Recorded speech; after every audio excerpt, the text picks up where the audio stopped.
नमस्कार, स्वागत आहे तुमचं एचडब्ल्यू न्यूज मराठीमध्ये. आपण सातत्याने कोरोना संदर्भामध्ये वेगवेगळ्या विषयांवरती लोकांशी बोलत असतो. सध्या खरं तर लसीकरणाविषयी लोकांच्या मनात अनेक प्रश्न आहेत, त्याच पद्धतीने कोरोनाविषयी सुद्धा आहेत. आणि याच सगळ्या संदर्भाने आपल्यासोबत बातचीत करण्यासाठी आरोग्य विश्लेषक आणि लेखक डॉक्टर अमोल अन्नदाते सर आहेत माझ्यासोबत. सर, सगळ्यात पहिल्यांदा तुमचं खूप स्वागत आहे. नमस्कार.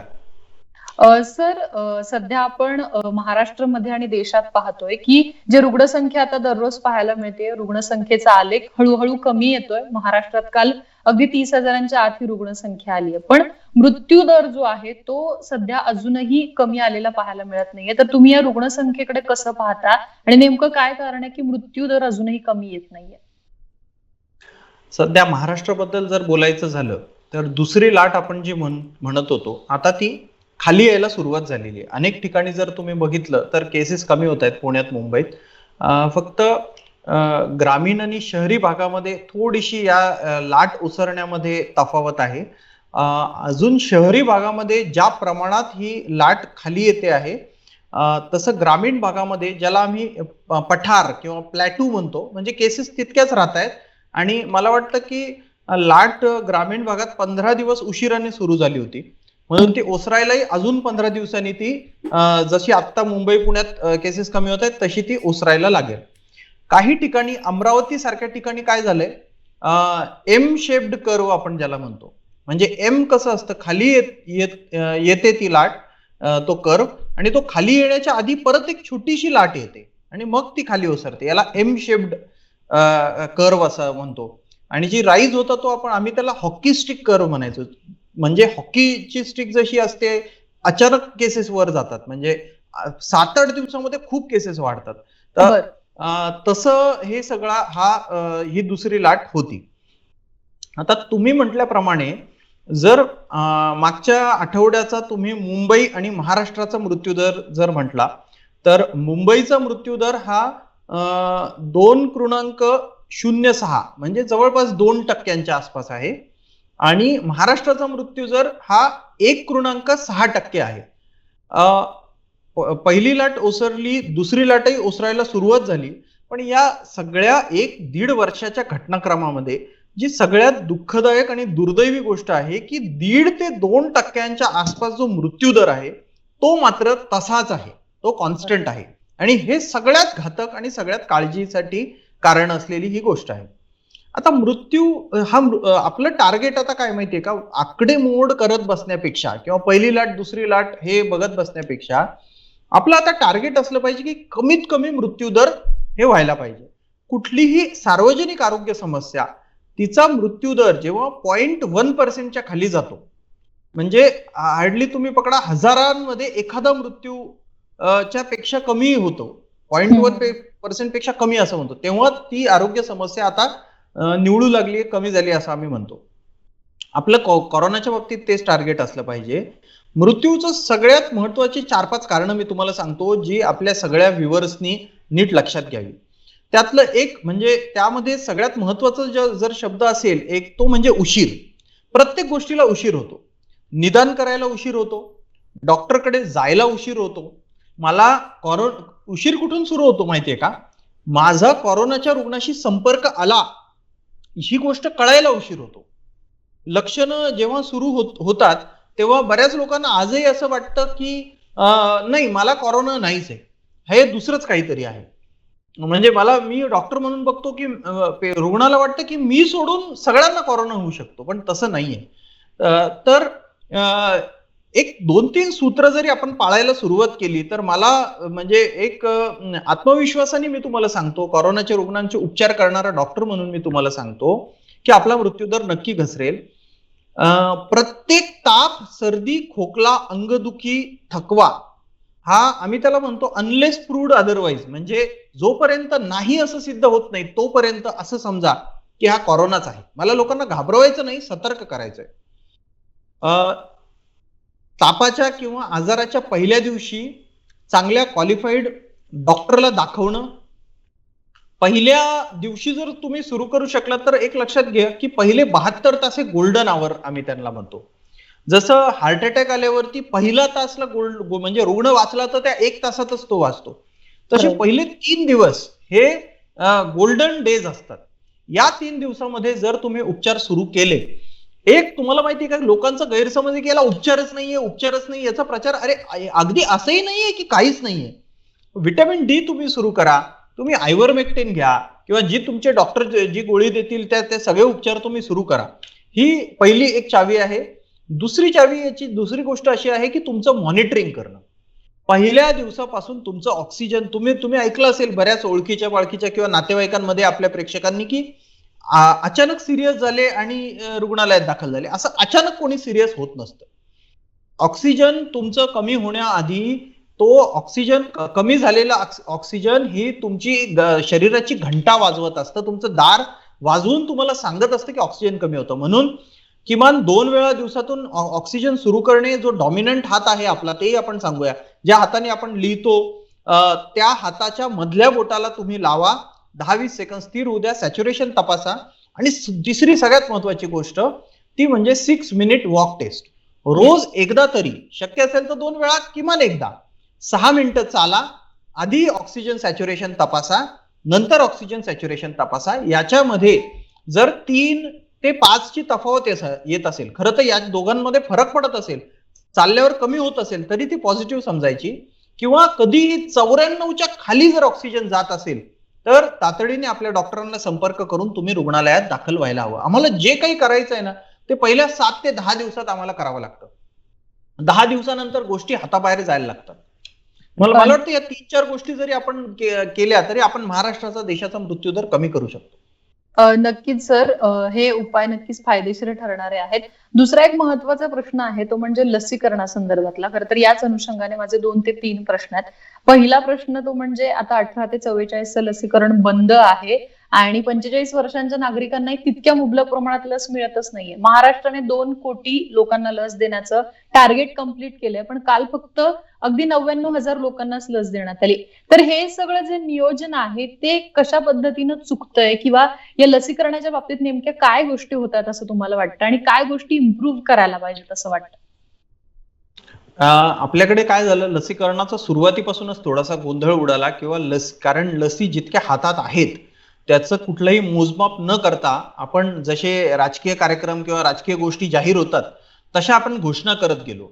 म्हणजे बिहारच्या निवडणुकीमध्येही आपण तेव्हा तुम्ही घोषणा ऐकल्या असतील. म्हणजे हा एक याच्याकडे एक लोक कानूनही घोषणा अशा प्रकारे बघितलं गेलं, पण ती एक वैज्ञानिक गोष्ट होती. तुम्ही बाकी आरक्षण असू द्या किंवा बाकी कुठलेही राजकीय असे जे तुमचे इमोशनल किंवा एक भावनिक मुद्दे असतात त्याच्यावर तुम्ही असं बोलू शकता, पण ज्या गोष्टीला तुम्हाला रिझल्ट द्यावे लागतात, तुम्ही लस तुम्हाला आणून टोचावी लागेल, तोपर्यंत लोकांना याच्यावर विश्वास बसणार नाही. याचं कुठेतरी राजकीय सगळे आपले नेते आहेत, सत्ताधारी असू द्या किंवा कोणी असू द्या, यांना भान राहिलं नाही. तुम्ही एक साधी गोष्ट समजून घ्या, 138 कोटी आपली लोकसंख्या आहे अख्ख्या देशाची, आणि आपल्याकडे लसी किती आहेत? अजूनही आपल्याकडे स्पुटनिक आपण म्हणतोय खरं, पण स्पुटनिक अजून आली कुठे? स्पुटनिक यायला अजून जवळपास 1.5-1.5 महिना आपल्याला वेळ जावा लागणार आहे. तर कोविशिल्ड आणि या कोवॅक्सिन 2च लसी आपल्याकडे एकतर हातात होत्या. याचं प्रोडक्शन किती आहे? तर कोविशिल्डच्या जवळपास 7 कोटी लसी आपल्याला दर महिन्याला त्या उत्पादन होऊ शकतं आणि कोव्हॅक्सिनच्या 2 कोटी. ही बेरीज जर तुम्ही केली तर जास्तीत जास्त 26 ते 28 लाख तुमच्या दररोज तुमचं प्रोडक्शन आहे आणि या तयार झाल्यावर 92 दिवसांनी तुमच्या हातात येतात. इतकाही मोठा हा पिरियड असतो आणि याचं डिस्ट्रीब्युशन तुम्हाला जे 29 राज्य आणि 7 केंद्र शासित प्रदेश असे जवळपास 36 भागांमध्ये तुम्हाला याची विभागणी करायची आहे. असं असताना साधं तुम्ही रोजचं प्रोडक्शन किंवा महिन्याला हाती येणाऱ्या लसी आणि लोकसंख्या, तर तुम्हाला शक्यच नाहीये इतक्या जास्त लोकांना म्हणजे आम्हाला 18 ते 44 मधल्या लोकांचं सुरुवातीची घोषणा का केली? कारण अजून कित्येक आरोग्य कर्मचाऱ्यांचं अजून 100% लसीकरण झालेलं नाहीये. ती 4 महिने होऊन गेले तरी 44च्या पुढचे कितीतरी लोक अजून दुसऱ्या डोसची वाट बघतायत. एक सगळ्यात मोठं चुकलेलं नियोजन सांगतो जे आता पुढे चुकू नये. म्हणजे आपण मागच्या गोष्टी आता त्या उकरत बसून अर्थ नाहीये, पण पुढच्या तरी आपण करू शकतो. त्या अशा आहेत की तुम्ही पहिला डोस जेव्हा देता ना तेव्हा तुम्ही त्या दुसरा डोस जो त्या माणसाचा आहे तो तुम्ही मार्क केला पाहिजे की हा या माणसाचा दुसरा डोस आता रिझर्व्ह झाला, तो दुसरा डोस तुम्ही इतरांना पहिला डोस म्हणून दिला तर ज्यांनी पहिला घेतलाय त्याचाही मिस झाला आणि यालाही पहिल्या डोस नंतर दुसरा डोस कधी मिळेल याची काही शाश्वती नाहीये. आणि एक लक्षात घ्या, आपण आता म्हणतोय की जेव्हा मिळेल तेव्हा डोस घेऊन टाका, पण कुठेतरी कोवॅक्सिनचं 4 आठवड्यांनंतर जेव्हा ड्युरेशन पुढे जातो तेव्हा त्याच्या इफिकसीवर थोडा तरी फरक पडणारच.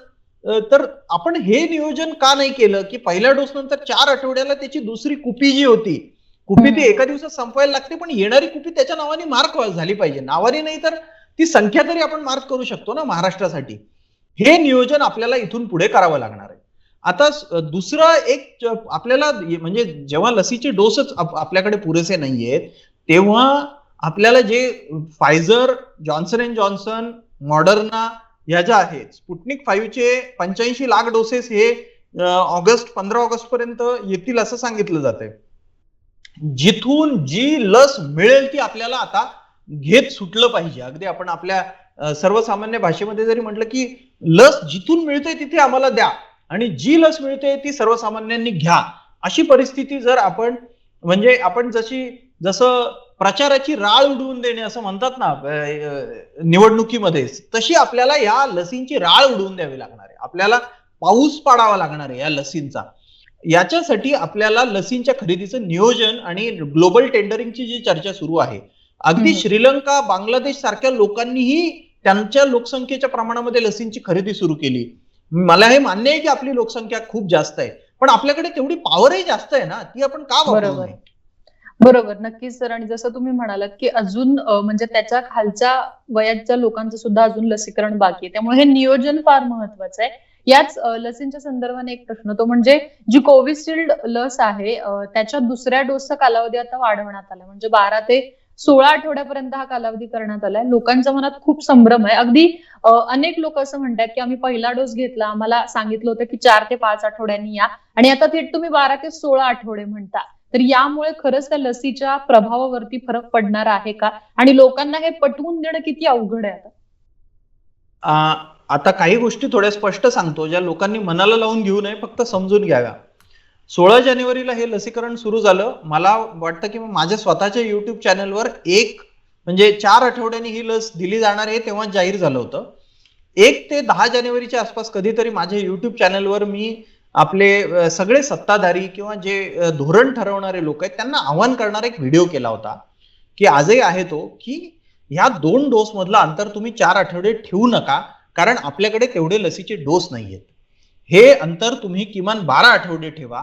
हे तेव्हापासून मी जाऊ द्या, माझ्यासारखे कित्येक आरोग्य तज्ज्ञ हे लिहित होते, बोलत होते, पण आमचा म्हणजे या गोष्टीची कोणी नोंदच घेतली नाही. याचं साधं कारण असं होतं की जर तुम्ही 4 आठवड्यांनी डोस घेतला तर तुम्हाला 60 ते 65% प्रतिकारशक्ती मिळते.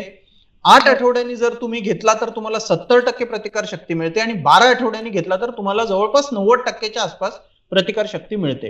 याचं दुसरं कारण असं की जेव्हा तुमच्याकडे डोस कमी असतात तेव्हा जसं इंग्लंडमध्ये जे धोरण अवलंबण्यात आलं की तुम्ही जास्तीत जास्त लोकसंख्येला आधी पहिला डोस देऊन टाका, मग दुसरा डोसेचं नियोजन करा, कारण पहिला डोस दिला तरी एक पार्शियल इम्युनिटी म्हणजे थोडीफार प्रतिकार शक्ती तरी त्या माणसाच्या शरीरात सुरू होऊन जाते. पण तेव्हा हे आपण केलं नाही, आणि आपण आता ते जवळपास 5 महिने उलटून गेल्यावर ते डिसिजन घेतलं. आता याच्यात पुढे अजून काय गोंधळ करून ठेवलाय, 12 आठवड्या ते 16 आठवडे असं म्हटलंय. 12 आठवड्यानंतर जेव्हा डोस दिले जातात तेव्हा प्रतिकार शक्ती वाढते की कमी होते की एक्झॅक्टली काय होतं याचा कुठल्याही संशोधनातून पुढे आलेला डेटा अजून उपलब्ध नाहीये, किंवा कुठेही तो जर्नल्स मध्ये जाहीर झालेला नाही. मग आपण 12 आठवड्याच्या पुढे का चाललोय? मला तर म्हणजे एक डॉक्टर म्हणून मी हे स्पष्ट सांगेल की तुम्हाला 12 ते 16 आठवडे सांगितलंय ना, तर तुम्ही वरची लिमिट पकडा आणि 12 आठवड्यालाच तुम्ही थांबा आणि 12 आठवड्यालाच तुम्ही हा डोस घेऊन टाका. आता ज्यांनी 4 आठवड्याला डोस घेतलाय, आता घेतलाय तर घेतलाय, आता काहीच करू शकत नाही, आता तो डोस काढून घेता येत नाही, आणि तर नका काळजी करू. आता तुम्हाला 60% 65% काहीतरी प्रतिकार शक्ती आता तुम्हाला कवच कुंडल मिळालेली आहेत. जे आता दुसऱ्या डोस साठी भटकतायत, दारोदार इकडे तिकडे शोधतायत, त्यांच्याकडे बघून तुम्ही आता सुखी व्हा आणि समाधान माना की चला 4 आठवड्यांना किंवा होईना पण मला माझा डोस तर मिळून गेला. पण 12 आठवड्याच्या पुढे कोविशिल्डच्या पुढे जाऊ नका, असं माझं स्पष्ट मत आहे. कोवॅक्सिनच्या बाबतीत लोकांनी नीट लक्षात घ्यावं की ही जी डोसच्या अंतरातली जी चर्चा आहे ती फक्त कोविशिल्डच्या बाबतीत आहे.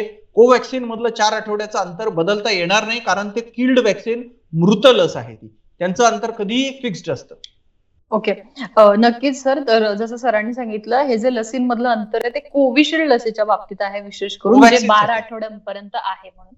सर पुढचा एक प्रश्न तो म्हणजे जो खरं तर निर्णय अगदी नुकताच आलाय की कोरोनाच्या उपचार पद्धतीमध्ये जी प्लाझ्मा थेरपी वापरली जात होती, ज्याचा खरं तर सर्रासपणे वापर आपण बघत होतो केला जात होतो, ती आता वगळण्याचा निर्णय केंद्र सरकारने घेतलाय. तर हा निर्णय योग्य आहे का? आणि या संदर्भाने एक डॉक्टर म्हणून तुम्ही या निर्णयाकडे कसं पाहता?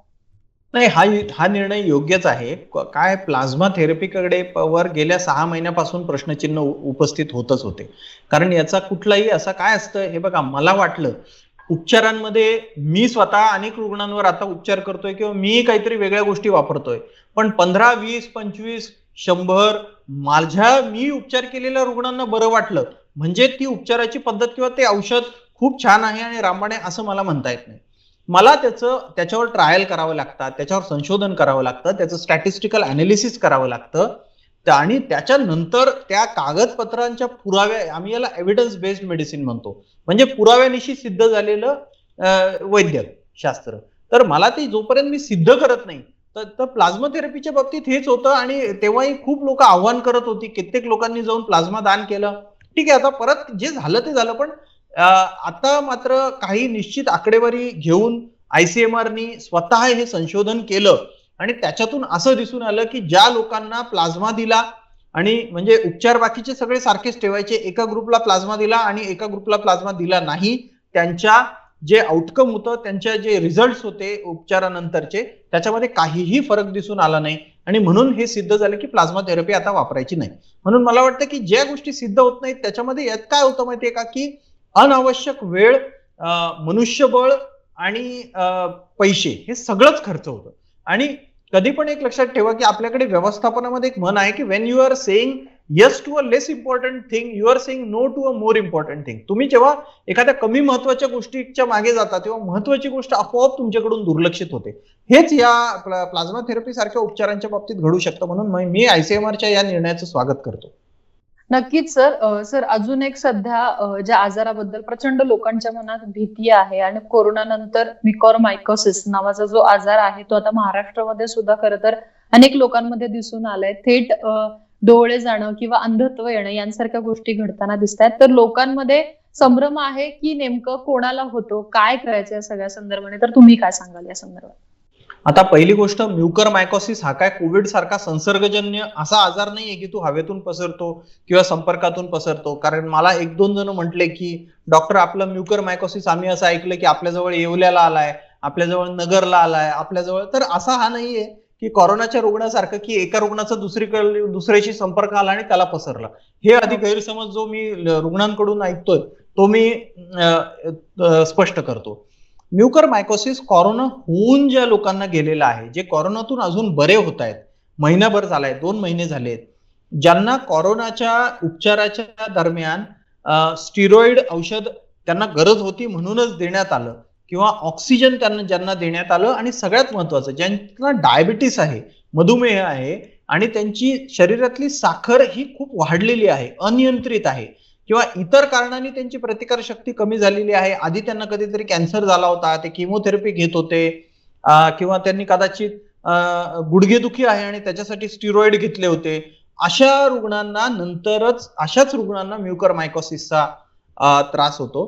आणि याच्यामध्ये काय आहे की म्युकरमायकोसिस जरी डोळ्यामध्ये इकडे म्हणजे अशा केसेस होत आहेत, पण जर तुम्ही त्याचं लवकर निदान केलं, जेव्हा तो सायनसमध्ये तुमच्या गालाच्या भोवती जी हाडं असतात तिथेच असताना जर तुम्ही त्याचं निदान केलं आणि उपचार सुरू केले तर तो बराही होऊ शकतो. त्याच्या औषधाचा थोडाफार तुटवडा आहे एम्फोटेरिसिन बीचा, पण तोही मला असं वाटतं की लवकरात लवकर शासनाने दूर करावा.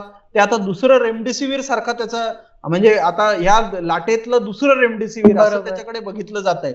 तर तो एक महत्वाचा प्रश्न आहे. पण मला वाटतं की प्रत्येकाने कोरोना झाल्यावर मला आता म्युकरमायकोसिस होईल यांनी घाबरून जाऊ नये. ज्यांनी स्टिरॉइड घेतलेले नाही, जे घरी बरे झालेत, साधे औषधं घेऊन बरे झालेत, त्यांना म्युकरमायकोसिसचा कुठलाही धोका नाही. आणि इतरांकडून तो तुम्हाला म्युकरमायकोसिस झालेल्या रुग्णाकडून तुम्हाला तो पसरेल असंही मुळीच नाही.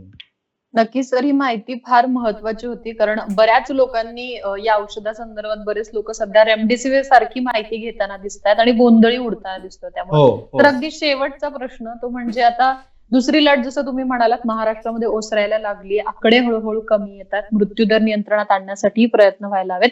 मात्र आता जो डोक्यात प्रश्न घोंगवतोय तो म्हणजे तिसऱ्या लाटेचा, की आता खरंच महाराष्ट्राला सुद्धा तिसऱ्या लाटेला फेस करावं लागेल का? की लसीकरणाच्या माध्यमातून आपण ही तिसरी लाट जी आहे, जी इतर देशांनी थांबवली, ती सुद्धा आपण थांबवू शकू. काय उपाय असतील आणि लोकांनी आता काय काळजी घ्यायला पाहिजे? आता एक लक्ष ठेवा, आपण आधी सांगितलं की कोरोना काय आता एखाद दिवस उजाडला आणि त्या दिवशी कोरोना निघून गेला असं तर होणार नाहीये, हे सगळ्यांना कळलंय. तर तिसरी लाट असू द्या, चौथी लाट असू द्या, या गोष्टी आता थोड्याफार चालत राहणार आहेत, पण हे थोपवणं आपल्या हातात आहे.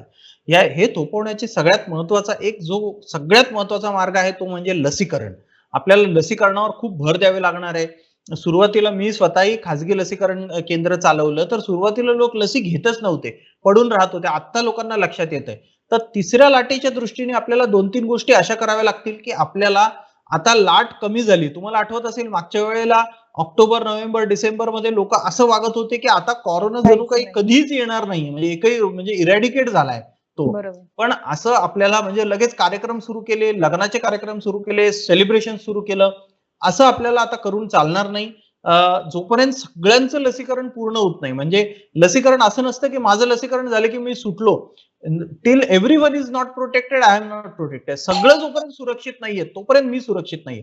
म्हणून प्रत्येकाने लस घ्यावी आणि SMS जे आहे ते आपल्याला चालू ठेवायचं आहे. गर्दी करण्याचे जे मी सांगतो की 4 मुख्य जे ठिकाणं असतात, त्यात मी राजकीय सभा आणि समारंभ, लग्न समारंभ आणि तत्सम साजरीकरणाचे सगळे कार्यक्रम, त्याच्यानंतर धार्मिक स्थळं आणि धार्मिक कार्यक्रम, आणि चौथं अंत्ययात्रा आणि जे 10वे, 12वे, 13वे म्हणजे मृत्यूनंतरच्या ज्या गोष्टी, हे सगळे सुपर स्प्रेडर इव्हेंट्स 4 जे ठरत आहेत, हे आपल्याला किमान 2021 हे वर्ष संपेपर्यंत, पुढच्या वर्षी बघू काय करायचं. या वर्षी आपल्याला या 4 गोष्टींसाठी गर्दी नाही करायची. एवढं केलं आणि लसीकरण घेतलं आणि मी सांगितलेलं की पहिल्या दिवशी उपचार, पहिल्या 3 दिवसामध्ये उपचार आणि रोज मॉनिटरिंग आणि रोज 6 मिनिट वॉक टेस्ट, या गोष्टी जर केल्या तर मला वाटतं की आपण तिसरी लाट नक्कीच थोपवू शकतो. आणि इतरांशी संपर्क टाळणं, बऱ्याचदा मी बघतो की कोरोना असूनही लोक बऱ्याच बाहेर जातात किंवा संपर्क इतरांशी येतो. तर मला वाटतं की ही जबाबदारी आता आपण स्वतः घ्यायला पाहिजे, तिसरी लाट आपल्याला नको असेल तर. नक्कीच सर, तुम्ही खूप उपयुक्त माहिती दिली त्याबद्दल तुमचे खूप खूप आभार. यानंतर सुद्धा प्रेक्षकांचे काही प्रश्न असतील तर ते आम्ही नक्कीच तुमच्याकडून जाणून घेण्याचा प्रयत्न करू. तुम्ही HW मराठीशी संवाद साधलात त्याबद्दल धन्यवाद. धन्यवाद.